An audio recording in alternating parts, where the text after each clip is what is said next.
রব্বুল আলামিন বলেন, হে ঈমানদার, তোমরা ঈমান আনো। ঈমান তার মানে তামাম পৃথিবীর সব মানুষদেরকেও আল্লাহ বলছেন, আবার ঈমানদারকেও বলছেন ঈমানদার, পরিপূর্ণ ঈমানদার হও। সুবহানাল্লাহ বলবেন। আমার ভাইয়েরা, আল্লাহ তাআলা সর্বপ্রথম বললেন ঈমান আনো, ঈমানদার হও। কোরআনুল কারিমে রব্বুল আলামিন বহু জায়গার মাঝে ঘোষণা দিয়েছেন ঈমানদার হও, ঈমানদার হও। কারণ যাদের ঈমান নাই তাদের জন্য আল্লাহ তাআলার জান্নাত আল্লাহ বানান নাই। সুতরাং জান্নাতে যাওয়ার জন্য 1 নাম্বার শর্ত হলো ঈমানদার হতেই হবে। কোন বেঈমান, কোন কাফেরের জন্য আল্লাহ জান্নাত বানান নাই। আমার ভাইয়েরা, তাহলে ঈমান আনতে হবে। কেউ যদি ঈমানবিহীন দুনিয়া থেকে বিদায় হয়ে যায় তাহলে তার জন্য জান্নাত হারাম। এজন্য আল্লাহ তাআলা ঈমান আনার ক্ষেত্রে আমাদের জন্য বারবার একটু মজবুত ভাবে আমাদেরকে আঁকড়ে ধরার জন্য আদেশ দিয়েছেন। ঈমান আনো, ঈমান ধরো, ঈমান গ্রহণ করো। কারণ ঈমানবিহীন তোমরা আমি আল্লাহর জান্নাতে কোনোদিন প্রবেশ করতে পারবা। আমার ভাইয়েরা, ঈমানের সংজ্ঞা দিতে গেলে লম্বা সময়ের প্রয়োজন। ভালো করে একটু লক্ষ্য করেন, ঈমান কিন্তু শুধুমাত্র কালেমা পড়লেই ঈমান আনা হলো না। ঈমান শুধুমাত্র কালেমা আপনি পড়ে নিলেন, কালেমা তৈয়ব লা ইলাহা ইল্লাল্লাহ মুহাম্মাদুর রাসূলুল্লাহ না, এতটুকু পড়লেন আর ঈমানদার হয়ে গেলেন, এখানেই কিন্তু সীমাবদ্ধ না। সীমাবদ্ধ? তাহলে কি বুঝলাম এখান থেকে? ঈমান আনা লাগবে। আমানতু বিল্লাহি ওয়া মালাইকাতিহি ওয়া কুতুবিহি ওয়া রুসুলিহি ওয়াল ইয়াউমিল আখিরি ওয়াল কদরি ওয়া খায়রিহি ওয়া শাররিহি মিনাল্লাহি তাআলা ওয়াল বা'সি বা'দাল মাউত। চিল্লায়া পড়েন আল্লাহু আকবার। আমার ভাইয়েরা, আমানতু বিল্লাহ, আল্লাহর প্রতি ঈমান আনতে হবে। ওয়া মালাইকাতিহি, ফেরেশতাদের প্রতি ঈমান আনতে হবে।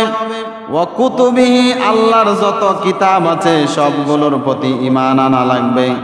ওয়া রাসূলিহি, আল্লাহর যত নবী এবং রাসূল আছে সবার প্রতি ঈমান আনা লাগবে। ওয়াল ইয়াউমিল আখিরি, পরকাল অর্থাৎ কিয়ামতের দিবসকে বিশ্বাস করা লাগবে।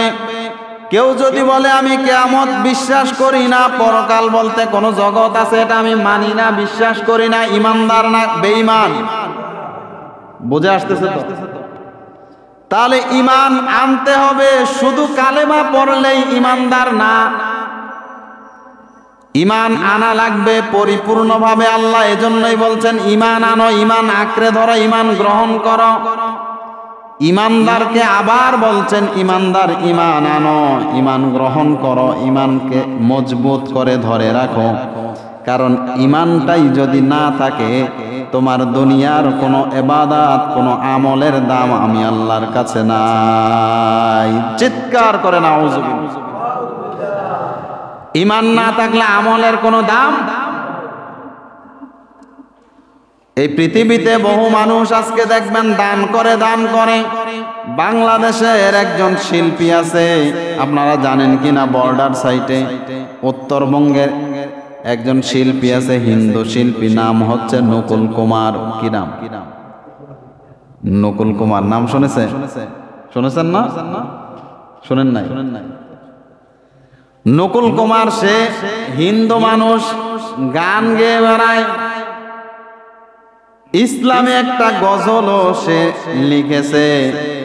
তামাম বিশ্ব থেকে সকল কিতাব যদি পড়ে সারকার হয়ে যায়, তারপরও বিশ্ব ব্রহ্মাণ্ড থেকে আল্লাহর এই কোরআন মুছে যাবে না। এই ব্যাপারে একটা গানও লিখেছে, গজল, আমরা যেটাকে গজল বলি।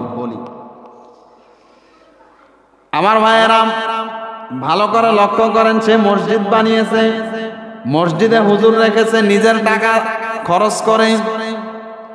ওই মসজিদে ইবাদত হয়, নামাজ হয়, সে কিন্তু ঈমান এখনো পর্যন্ত আনে নাই। বলেন তো দেখি, নকুল কুমারের এই দান সদকা আল্লাহর দরবারে কবুল হবে না? প্রশ্ন আসতে পারে, হুজুর কেন এত ভালো কাজ করছে? হ্যাঁ, ভালো কাজ করছে, ঠিক আছে।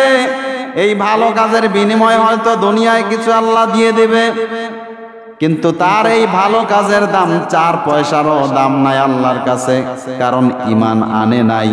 ঈমানবিহীন যত ভালো কাজই করুক না কেন, ওই ভালো কাজের দাম আল্লাহর কাছে নাই। কথা বুঝে আসছে আমার ভাইয়েরা? এজন্য আল্লাহ বলছেন, ঈমান আনো, ঈমান আঁকড়ে ধরো। রব্বুল আলামিন বলেন, ইয়া আইয়ুহাল্লাযীনা আমানু তাকুল্লাহা ওয়াল তানজুর নাফসুম মা কদ্দামাত লিগাদ ওয়াত্তাকুল্লাহ ইন্নাল্লাহা খাবীরুম বিমা তা'মালুন। চিৎকার করে বলেন আল্লাহু আকবার। সূরা হাশর 28 নম্বর পারা 7 নম্বর পৃষ্ঠার 18 নম্বর আয়াত। এটা আল্লাহ পাক বলেন, তাফসীর ইবনে আব্বাস থেকে বলছি, আল্লাহ পাক বলেন, ইয়া আইয়ুহাল্লাযীনা আমানু, হে ঈমানদারগণ, ইত্তাকুল্লাহ, আমি আল্লাহকে ভয় করো। ঈমানদারকে বলছে, কোনো কাফের, কোনো বেঈমানকে বলে নাই। এমনিতেই সে কাফের, তার কোনো ঈমান নাই। ঈমানদার আল্লাহকে যদি ভয় না করে এতে কোনো সমস্যা নাই, কিন্তু মুমিন, ঈমানদার যারা মুমিন, যারা মুসলমান, তারা অবশ্যই আল্লাহকে ভয় করা লাগবে। আল্লাহ বাদ দিয়ে জমিনের অন্য কাউকে ভয় করা যাবে? আল্লাহ বাদ দিয়ে অন্য কারো গোলামি করা যাবে? আল্লাহ বাদ দিয়ে অন্য কারো চাটুকারিতাও করা যাবে না। আল্লাহ বাদ দিয়ে অন্য কাউকে ভয় করা যাবে না, কারণ একমাত্র যোগ্য হলেন ভয় পাওয়ার কে? জোরে বলেন কি? আল্লাহ ছাড়া অন্য কারো পাওয়ার, অন্য কারো ক্ষমতা নাই। এই যোগ্যতা শুধুমাত্র কার? আল্লাহ বলেন, আমানুত্তাকুল্লাহ, আমি আল্লাহকে ভয় করো। কেন জানো? আমি আল্লাহকে ভয় করবা কেন? কারণ ভয়টা পাওয়ার যোগ্যতা, ক্ষমতা, পাওয়ার সবগুলো শুধুমাত্র আমি আল্লাহর। এই আমিত্বটা শুধুমাত্র কার? আল্লাহ বলেন, প্রত্যেক মানুষের এটা উচিত, ওয়াল তানজুর, নজর করে দেখা উচিত, নাফসুম মা কদ্দামাত লিগাদ, প্রত্যেকটা মানুষের, প্রত্যেকটা ঈমানদারের, প্রত্যেকটা মানুষের উচিত নাফসুম মা কদ্দামাত লিগাদ, সে আগামীকাল আখিরাতের জন্য কি পাঠাচ্ছে এটা চিন্তা ভাবনা করে দেখা, গবেষণা করে দেখা, এটা তার জন্য উচিত। সুবহানাল্লাহ বলতে পারেন না? প্রতিটা মানুষের উচিত আগামীকালের জন্য কি পাঠাচ্ছে। আগামীকাল মানে হচ্ছে কঠিন ওই কিয়ামতের ময়দান। আল্লাহ বলেন, কিয়ামতের জন্য কি পাঠাচ্ছ এটা চিন্তা ভাবনা করে দেখা উচিত। সুবহানাল্লাহ বলবেন? চিন্তা ভাবনা করে দেখা উচিত। ওয়াল তানজুর, তানজুর শব্দটা আল্লাহ তাআলা দিয়েছেন, নজর করে দেখা দরকার, গবেষণা করে দেখা দরকার। তানজুর এটা মুজারের আলোচনা, প্রেজেন্ট, ফিউচার, বর্তমান, ভবিষ্যৎ। আল্লাহ বলেন বর্তমানেও দেখা দরকার, কিয়ামত পর্যন্ত যারা আসবে সবাই আমি আল্লাহর এই আয়াতটা চিন্তা ভাবনা করে গবেষণা করে দেখা দরকার। সে আগামীকালকের জন্য কি পাঠাচ্ছে। সে নামাজ পাঠাচ্ছে, নামাজ দেখা দরকার। রোজা পাঠাচ্ছে, তার রোজা হচ্ছে কিনা এটা দেখা দরকার, আছে না নেই? সে হজ পাঠাচ্ছে, হজ কবুল হচ্ছে কিনা এটা দেখার দরকার, কথা বলে না। আমাদের কিন্তু এই চিন্তা নাই, আমরা দেদারসে শুধু পরেই যাচ্ছি। নামাজ কিয়ামত পর্যন্ত পড়ছি আমরা শুধু, কেউ 80 বছর, কেউ 90 বছর, কিন্তু নামাজের খবর নাই, নামাজের মাঝে গাফেল, নামাজের ভিতরে তেলাওয়াত, কথা বলে না, গলদ আছে না নাই? আমাদের নামাজের খবর নাই, রোজার খবর নাই, হজ যাকাত পাঠাচ্ছি আখিরাতের জন্য, এই চিন্তা ভাবনা আমরা করছি না, গবেষণা করি না। আল্লাহ বলে অবশ্যই তার চিন্তা করা দরকার, আগামীকালের জন্য কি পাঠাচ্ছে।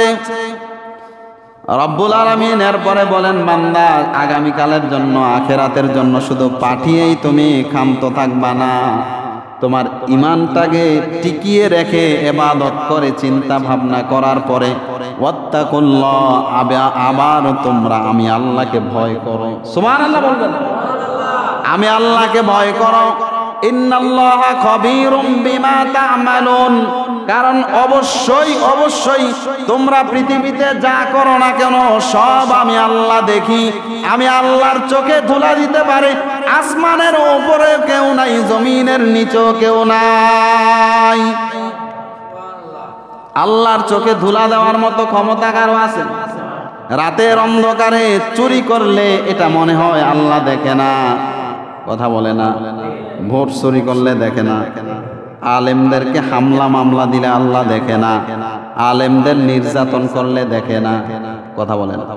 মা বাবার হক নষ্ট করলে দেখে না, ভাইয়ের হক নষ্ট করলে দেখে না, কথা বলে না। গোপনে গোপনে আমরা মিটিং মিছিল আন্দোলন করি, এগুলো আল্লাহ দেখে না। আল্লাহর দেখার বাইরে কোনো কিছুই আমার ভাইয়েরা, এজন্য আল্লাহ তাআলা বলেন ইন্নাল্লাহ খাবীরুম বিমা তা'মালুন, তোমরা যা করো না কেন বান্দা সব আমি আল্লাহ দেখি, যা করো সব আমি আল্লাহ দেখি। রব্বুল আলামিন বলেন লা ইস্তাবি আসহাবুন নারি ওয়া আসহাবুল জান্নাহ, জোরে বলেন আল্লাহু আকবার। আমার ভাইয়েরা, এটাও সূরা হাশর 28 নম্বর পারা 20 নম্বর আয়াত। আল্লাহ বলেন লা ইস্তাবি আসহাবুন নারি ওয়া আসহাবুল জান্নাহ, এটাও তাফসীর ইবনে আব্বাস থেকে বলছি। আল্লাহ পাক বলেন, হে পৃথিবীর বান্দা বান্দীরা, জান্নাতবাসী আর জাহান্নামবাসী কোনোদিন এক সমান হতে পারে? জান্নাতি আর জাহান্নামী কোনোদিন এক সমান হতে পারে না। একইভাবে ইমানদার বেঈমান কোনোদিন এক সমান হতে পারে না। ইমানদার তো ইমানদার মুমিন, তার ভিতরে ঈমান আছে। বেঈমান যে তার ভিতরে ঈমান নাই, আর ঈমান না থাকলে তার আবাসস্থল হলো স্থায়ী জাহান্নাম। জোরে বলা হুজুর,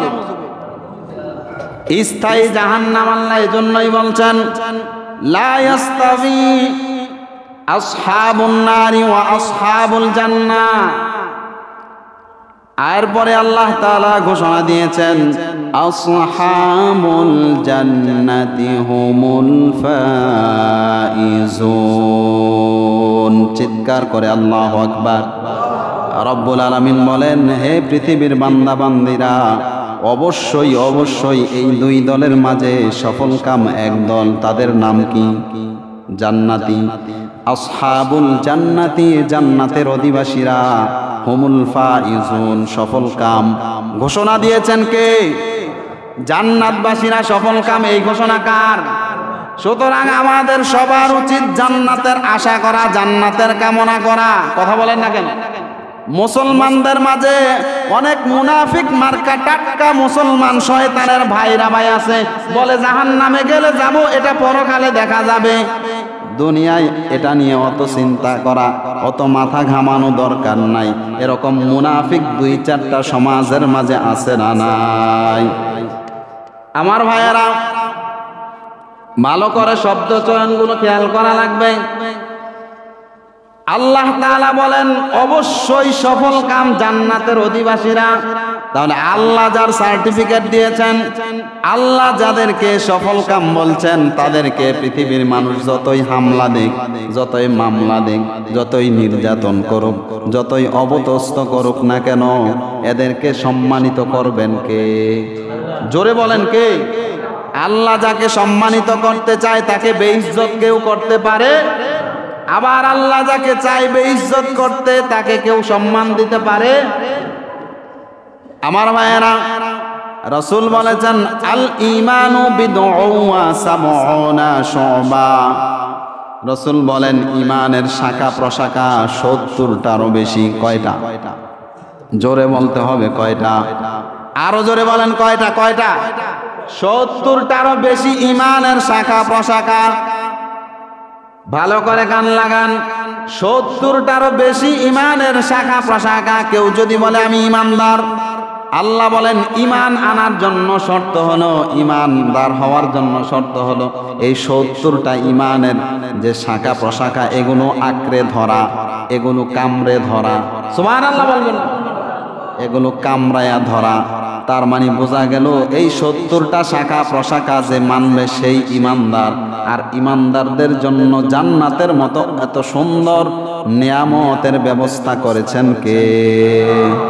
আমার ভাইয়েরা, রব্বুল আলামিন এই ঘোষণাই দিচ্ছেন, বান্দা আল্লাহর রাসূল এই কথাটাই জানাচ্ছেন বিদউন ওয়া সাবউনা শুবা, 70টারও বেশি শাখা প্রশাখা।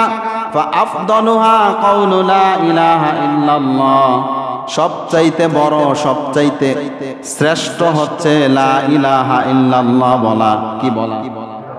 জোরে বলেন, কি বলা? লা ইলাহা ইল্লাল্লাহ। ওয়া আদনাহা ইমাতাতুল আযা আনিত তরিক।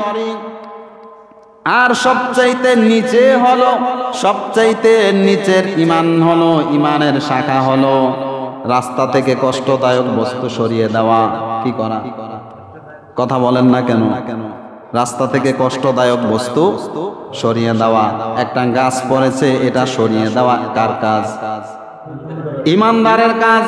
ঈমান যার ভিতরে থাকবে, রাস্তায় কষ্টদায়ক বস্তু হলে সরিয়ে দেবে। বাঁশ পড়েছে সরিয়ে দেবে, কাটা পড়েছে সরিয়ে দেবে, পাথর পড়েছে সরিয়ে দেবে। আরেকজন মুমিন ভাই কষ্ট পাক এটা চাইবে না, এটা ঈমানের লক্ষণ। কিসের লক্ষণ? ঈমানের লক্ষণ। আর যার ভিতরে মুনাফিকি থাকবে, সে আরো রাস্তা বন্ধ করবে, বাঁশ দিবে, কথা বলেন না, গাছ দিবে, রাস্তা বন্ধ করে দেবে, রাস্তার মাঝে কাটা দেবে। এরকম মানুষ আমাদের এই দেশে আছে না নাই? কথা বলেন না। আপন ভাইকে কাটা দিয়ে বেড়া দেয়, ভুল বললাম? আপন ভাইকে, প্রতিবেশীকে বাঁশ দিয়ে বেড়া দেয়, রাস্তা বন্ধ করে দেয়, আছে না নাই? আমার ভাইয়েরা, এগুলো করা যাবে না। কারণ ঈমান সর্বনিচের শাখা হচ্ছে রাস্তার কষ্টদায়ক বস্তু সরিয়ে দেওয়া। কোনো রাস্তা, কোনো ঈমানদারের, কোনো মুমিনের রাস্তা বন্ধ করা যাবে না। সেটা হোক চলার রাস্তা, হোক হাঁটার রাস্তা, হোক জমিতে যাওয়ার রাস্তা, যে কোনো রাস্তা হোক, কোনো রাস্তা বন্ধ করা যাবে না। এটা ঈমানদারের লক্ষণ না। কথা বুঝে আসছে আমার ভাইয়েরা? এরপরে আল্লাহর রাসূল বলেন ওয়াল হায়ায়ু শু'বাতুম মিনাল ঈমান। আর লজ্জা, ওয়াল হায়ায়ু শু'বাতুম মিনাল ঈমান, লজ্জা ঈমানের একটা গুরুত্বপূর্ণ অংশ। আজ এই পৃথিবীতে ঈমানদারদের মাঝে বেশিরভাগ ঈমানদারদের লজ্জা দিন দিন উঠে যাচ্ছে। ঈমানদারদের ভিতরে যত লজ্জা কমে যাচ্ছে, ঈমানদার তত বেশি ফিতনার মাঝে পড়ে যাচ্ছে। নাউজুবিল্লাহ। কথা বলেন না কেন? লজ্জা কি এখন আছে না কমেছে? কথা বলেন, আছে না কমেছে?